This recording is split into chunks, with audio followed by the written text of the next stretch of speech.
अध्यक्ष महोदय, राज्यपाल महोदय ने अपने अभिभाषण में शहीदों का जिक्र किया, शहीदों के विचारों को आत्मसात करने का जिक्र किया, लेकिन मैं कहना चाहता हूं कि शहीदों के उन्हें माला चढ़ाना, उनके विचारों को आत्मसात करने से कहीं ज्यादा जरूरी है शहीदों को सम्मान देना।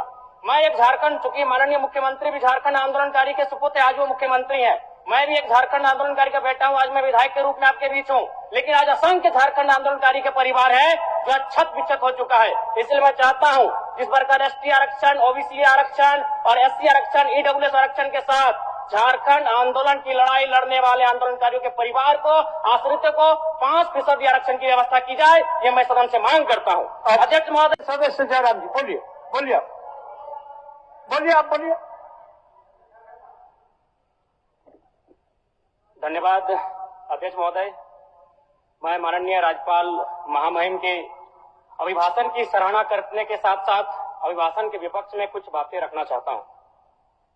माननीय राज्यपाल के अभिभाषण क्रम संख्या 6 में केंद्र सरकार से 1,36,000 करोड़ वापस लाने की बात कही है और सही भी है, और हर एक राज्य को उसका बाकी पैसा मिलना चाहिए, उनका हक मिलना चाहिए। लेकिन अध्यक्ष महोदय, मैं आपके माध्यम से सरकार से पूछना चाहता हूं कि राज्य के सभी बैंकों ने मिलकर 2019 से 2024 तक 5,55,018 करोड़ रुपए दूसरे राज्यों को भुगतान करने का कार्य किया है।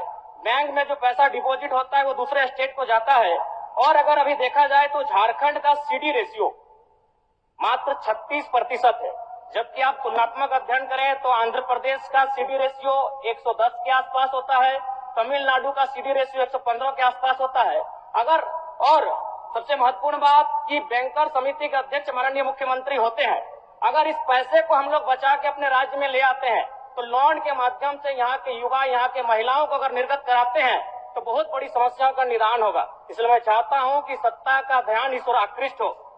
मैं आगे अध्यक्ष महोदय, राज्यपाल महोदय ने अपने अभिभाषण में शहीदों का जिक्र किया, शहीदों के विचारों को आत्मसात करने का जिक्र किया, लेकिन मैं कहना चाहता हूं कि शहीदों के उन्हें माला चढ़ाना, उनके विचारों को आत्मसात करने से कहीं ज्यादा जरूरी है शहीदों को सम्मान देना।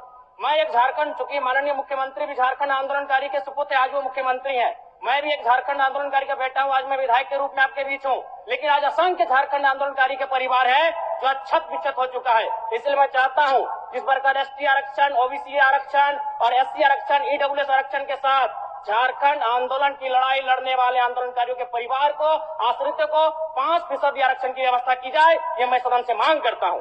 अध्यक्ष महोदय, थोड़ा सा और समय लूंगा। अब हो गया जयराम, जब सरकार का उत्तर होना है, अब सरकार फिर बाद में फिर सेकंड पारी में मौका मिलेगा। मान्यवर 30 सेकंड, मान्यवर 30 सेकंड।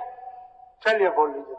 राज्यपाल महोदय के अभिभाषण में इको टूरिज्म डेवलपमेंट कॉर्पोरेशन निर्माण की बात कही है, जो कि सराहनीय है, और मैं चाहता हूं मेरे क्षेत्र में एक पारासात में पुत्रीगढ़ी आता है और डेलिया डैम आता है, उनका उस दिशा में भी डेवलपमेंट करने की दिशा में आगे बढ़ा जाए। और सबसे महत्वपूर्ण बात जो झारखंड के नाम में छुपा है, झाड़ और खंड, झाड़ यानी जंगल, खंड यानी जमीन भूभाग, एक बहुत बढ़िया संबोधन अभिभाषण रहा महोदय, जिसमें उन्होंने जीएम लैंड की जो रसीद 2017 में रोकी गई थी उसकी रसीद पुनः काटी जाएगी। लेकिन मैं साथ ही साथ यह भी चाहता हूं, क्योंकि झारखंड में जितने भी उद्योग स्थापित हैं, चाहे वो रांची का एचईसी हो, दिल्ली का हिंडाल्को हो, सरकार का उत्तर माननीय मुख्यमंत्री, यदि 20-25 वर्षों के बाद उन उद्योगों की जमीन खाली पड़ी है, माननीय मुख्यमंत्री तो वापस कराई जाए, मैं आपसे ये मांग करता हूँ। धन्यवाद।